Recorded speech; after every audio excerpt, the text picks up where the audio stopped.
living from our heart, living from our core, living from our power. We all get more. We are powerful women. Hello, everyone, and welcome back to the Heart Whispers Summit. As you know, I'm Sue Erda, and I am your grateful host for this event. And I love introducing these amazing women to you, these 20 authors of the upcoming book, Heart Whispers. And each of them has such a unique story to share, their personal journey of transformation, and they're all doing beautiful work in the world. And I know that's what they're sharing with you today, and that's why you're here. You're here today to hear Virginia Sampson. Her topic is discovering the power to follow your heart. And I really love that. I am going to read a brief introduction of Virginia, and then we'll get started talking with her. Virginia Sampson is an attorney, writer, and speaker committed to helping others find their voice and power. Virginia would describe her childhood self as timid, frightened, and anxious. As an adult, she faced several challenges, from domestic violence and divorce to becoming a stepmother, full-time caregiver to her husband, widowhood, and single motherhood. In working through these and other experiences, Virginia was able to drop limiting beliefs, find her voice, and live authentically. She is passionate about helping others to do the same through her books, speaking, and programs, where she provides the building blocks to assist others with their journey. And Virginia, I'm happy to welcome you today. How are you? You're great. Thank you, Sue. I'm so happy to be here. Me too. And I do love your topic today because I think that some people think about the heart as something that's this soft, gushy place that we all, get into our emotions and stuff. And I think that they forget about the incredible power that can come from that place as well. So I'm happy that you're talking about that today. It's all about empowerment. So let's start with Virginia, if you would share a little bit about your personal journey and how it led you to where you are today. Well, as my bio said, I've had some challenges in my life, as I know many, many people have, many of our listeners have. And as I look back on those, I consider them rich experiences now, and I'm grateful for them because those experiences brought me to where I am today. And I love where I am today, and I love who I am today. I had a difficult childhood. I married very young. I had 3 children right away. I started a career in a very male-dominated field. I was bullied. I was belittled by employers, other professionals, co-workers. My marriage dissolved, and I became, at that time, a victim of domestic violence. I eventually remarried, and when my youngest child was 2 weeks old, my husband was diagnosed with ALS, better known as Lou Gehrig's disease. So I quit working and I became his full-time caregiver. And at the end of this process, I was very bitter. I was very angry. I felt a bit victimized. And I knew that I didn't want to be there. That's not how I wanted to spend my life.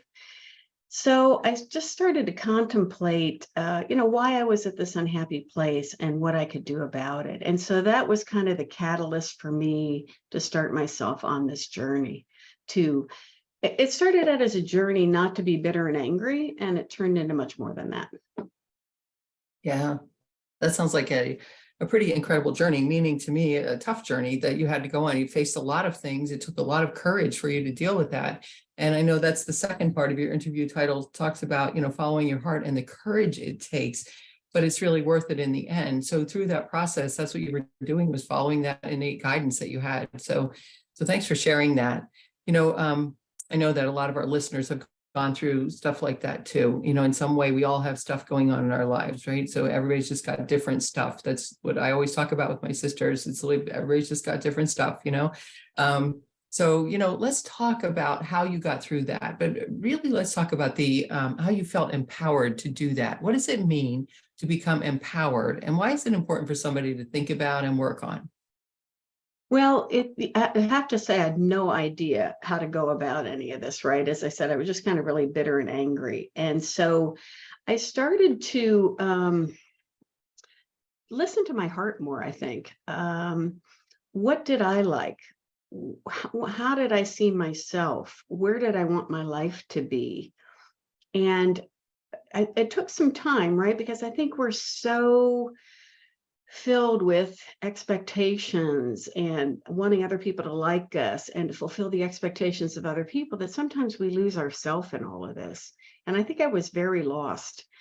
So it took some time. I had to designate some time and validate myself, say it was okay to focus on me for a while, right? I could spend some time getting to know myself and getting to know what I wanted. And so that's basically how I did it. And what happens is then I started to feel that I had more control over my life and who I wanted to be. And that's when I started to feel empowered. Right. Yeah. I started to feel empowered to shape my life and the way I wanted it to be. And that meant making some choices for myself that made me uh, feel good. Right. And that helped me to find the life that I wanted to lead. Instead of worrying about everybody else all the time, or what everybody expected, I wanted to focus on what I wanted and be empowered to find the life and to build a life that I wanted, that suited my needs, who I was and what I wanted. Yeah, absolutely. So would you say, what is empowerment then? Does that mean you have control? Does it mean, what does that mean? I don't think it means control, because obviously we don't always have control over our lives. Our circumstances are sometimes beyond our control, but I think we can control how we respond to them and what we learn from them. There are going to just be times where your life, like I was a caregiver to my husband, I had 4 young children. I mean, there wasn't a lot I could do in that situation, except try to honor myself in some ways, some of what I wanted. I set some limits on people, situations. So being empowered is not always about controlling the outward, it's controlling your response to it and keeping your focus on who you are and where you want your life to be. It may not be at that particular moment, but you're going to learn something from that that is going to help you when that tough situation is over, to help you to find what you want in your life. And so I think you've become empowered to make choices that fit who you are and what you want. Yeah, I like that. I like that definition, because you're right. Control is, an illusion, really. We have very little to control except ourselves, what we do, our response, our reaction, all of that. So that's great. And I know you really are very passionate about helping other people to become empowered too. Where did that passion come from? Well, I did feel that when my husband was sick, that we would kind of abandoned by the world. It's, people don't like to be with people that are sick. Let's just be honest. And so that was part of my bitterness and my anger. And I think that had I been able to connect, and I blame myself for some of that too, really, it wasn't just other people, it was me too. I was going to go through this myself. Maybe I was overwhelmed. I wasn't asking for help in the right ways.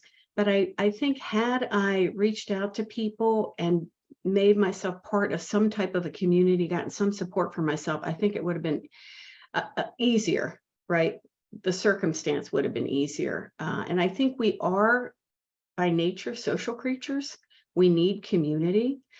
We've become a society, I think, this hyper independence where I think we have to do everything ourselves, and that shows we're really tough and we can do it all, but we really need other people. And so my goal is to help create a community for people, to help them find their own voice.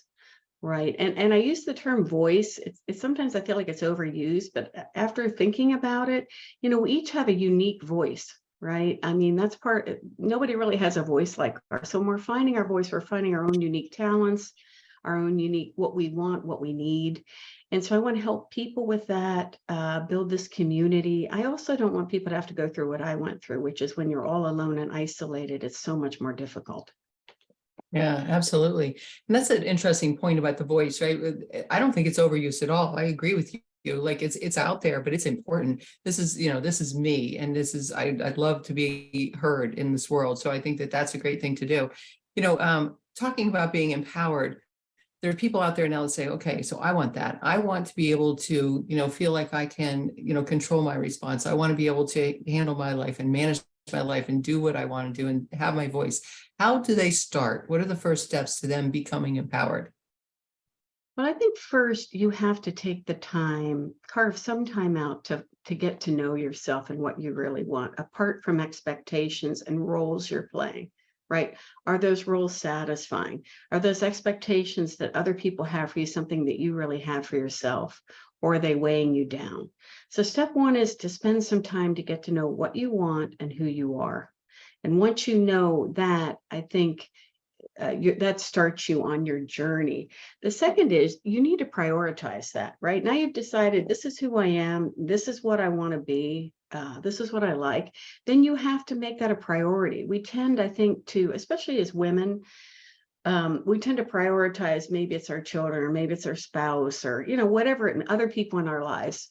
And we don't prioritize our own needs and what we want. So I think 2 is, once you know what it is, you need to prioritize it. Number 3 is that you need to make time for what you want, right? You know what it is now, you're going to prioritize, but you have to specifically set some time aside for it.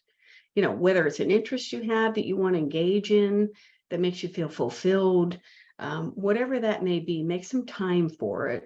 And 4th is, start making choices in your life based on what you want and what you want your life to be. And that may not make other people in your life always happy. I think you need to find your voice to tell people what you like or don't like, or to stand up for yourself. You need to start making choices that match who you are and what you want.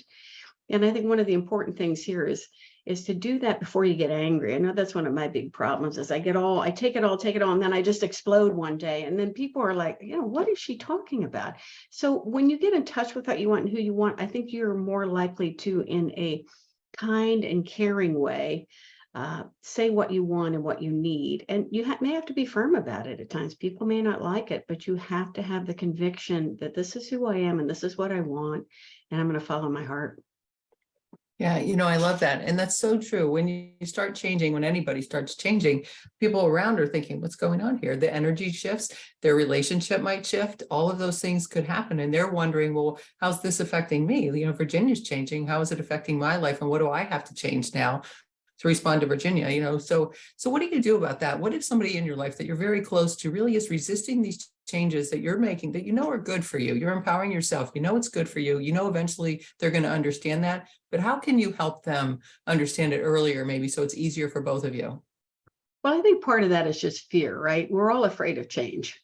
I mean, including us as we go through this process. We don't know what it's going to look like at the end or how we're going to get there. And I think we need to recognize that these people in our life are feeling the same fear. Are you going to still care about me? Are you still going to be part of my life? Are you still going to do some things that you want me to do? And I think having a conversation is important. But I think also, it sounds kind of strange, but just hugging people that you love, you can hug them and say, everything's okay. Hey, I'm changing, but I still want you in my life. Think of what their fear might be, and then try to tell them, confirm for them that that's not going to happen, that you are here. Things are going to stay the same, and put your change in a positive light. It's going to enhance both of our lives. I'm going to be happier. I'm going to be whatever it may be. And I think it's when you call the fear out in the opening, you talk about it a little bit, and maybe a few good hugs. I think that goes a long way toward allaying their fears that something bad may come out of this process. Yep, I agree with you. I agree. And hugs are great. That creates that immediate connection, which is really what we're all craving anyway. So that's wonderful. So you gave us some steps that we could follow to become empowered. What do you do if you say, oh my gosh, it's really a lot, because I'm going to make a lot of these changes, I'm committed to it, but it's a lot. I'm feeling overwhelmed with this process. What can they do? First of all, you have to remember that change never goes in a straight line, right? You're going to have days, weeks, months where you don't think you're making any progress. And you start to get discouraged. And that's when you said, oh, I'm overwhelmed. But just remember, it is a process. It's a lifetime process, honestly. And even though you're feeling like nothing's happening, things aren't happening, you are changing, you are growing. You may not be aware of it. So that's really important. And I think when you get into this, you've got to remember that this is part of the human experience, right? This is part of what everyone is going through this. We are all struggling with some issue in our life. And I think when you say that, it helps you to feel connected to other people. It helps you feel less isolated. And it helps you just keep it all in perspective, right? I mean, we are all part of this. Other people are going through it. So you become connected. You keep it in perspective. It is temporary. I mean, when I was going through some of my hard times, I used to think of things that my grandmother used to say. She used to say, this too shall pass. But for a while in the mornings, in some of my darkest days, I would open my eyes and think, God, another day. And then I would say to myself, one day you will wake up and you will feel happy. And it was just my mantra in the mornings. And, eventually it did happen. So I would say keep it in perspective. Remember, other people are going through this, feel connected, and find something that you can say to yourself that is encouraging every day, that will keep you focused on this and realizing that this is temporary. I love that. I love that. And I have my own, everybody's got their own thing that they say to themselves. The thing I say to myself often is I have all the resources for everything that I need, whether the resource happens to be in me, or I can have people I can call on, or I can look at the internet and find the resources. Like, that gives me comfort just to know I have everything I need one way or the other. So, yes, I agree. Let's everybody have a mantra for yourself. I also like to say all is well. That's something I sign off a lot of my emails with, that because just really, I believe everything's here for us. So that's great. But the journey of empowerment is not a straight road. So there could be bumps along the way. So Virginia, this has been great. I love this. Can you offer us a final tip for people who are starting on this journey of empowerment, or maybe they're on it and they could use something to just kind of bump it up a little bit? Well, I think one of the biggest impediments to finding our own voice and finding out who we are and what we want is sometimes our self-talk, right? We tear ourselves down. And so the first tip I would say is really listen how you talk to yourself. What kind of things do you say to yourself? Are you encouraging yourself? Are you criticizing? Are you judging yourself? Especially when you make a mistake or something's going wrong. Do you blame yourself? And so I would say that's really important. What is your self-talk? Listen to it, and then try to turn that into something positive, right? You can be your own worst enemy. You can be your own biggest supporter. And it doesn't make you narcissistic or vain. It's okay to encourage yourself, to think that you have some really great qualities, and focus on those. So try to pay attention. And I notice I do it. I grew up with a very critical mom, so I can go down this road of criticism and judgment so quickly, and then I'll stop. So just monitor that. And like I said, see what you're saying to yourself. You can even write it down and then turn it into a positive affirmation in a different way as you write. I think that's really the first step toward, becoming empowered, because if you don't think you deserve to be empowered and live the life you want, you're never going to get it. Absolutely. It's that question I think a lot of us struggle with, many women: worthiness. Do I deserve this? Am I worthy of this? And truly we all are. Just the fact that we were born here and we're living today, we're worthy. So that's a great thing. And I love that you're helping women get more empowered, because, gosh, women working together, especially alone, we are powerful. Together we move mountains. That's just the way it works. So I love that. So thank you for that work that you do. Virginia, I know that you have a gift for our listeners, and I know there are people that will want to stay connected with you after this. Can you tell us about your gift, what that is, how they can get it, and also how to stay connected with you? Sure. So I am offering a free ebook, and it's about this topic that I just mentioned. It's about your self-talk, right? The broader topic is self-compassion. That's a topic for a much longer conversation, but it's focusing on how do you talk to yourself and how do you change that conversation you have with yourself so that you do feel worthy, you do feel that you deserve it, and then you're able to take the first steps to become empowered, to live the life you want to live, or live authentically. The best way to probably stay in touch with me is on my website. It's just my name, virginiahuntersampson.com. I have a link to the free ebook. I have a link to my social media, some of the books that I've written, some programs I have. So please, I so want everybody I want to help people become empowered to live authentically, find the life you want to live. And if I can help you do that, it's so worthwhile.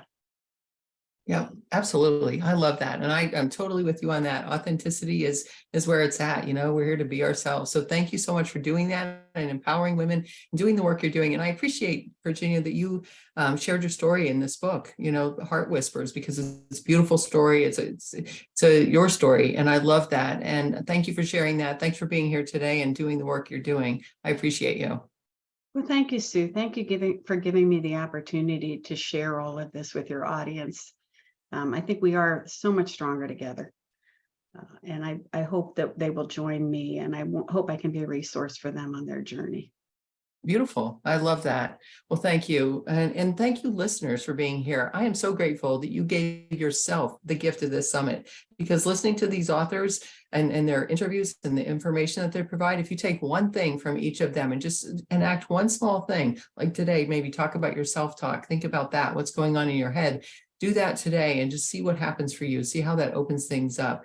And also buy this book, Heart Whispers, on launch day, which is June 22nd. If you go to our website, heartwhispersbook.com, that will guide you to the Amazon link for your country so that you can get that book on launch day for 99 cents, which is the Kindle launch price, which is going to be great. So you get the 99-cent Kindle, you bring your receipt number back to our website, plug it in, and you will be able to get access to more than 40 gifts from our authors and partners, similar to what Virginia has here today. So you're going to love this. 40 gifts, this amazing book with 20 stories of transformation, 99 cents for a Kindle. It's a great day. So definitely do that. June 22nd, heartwhispersbook.com. And thank you for being here. Talk nice to yourself today. Take care, everybody. Bye for now.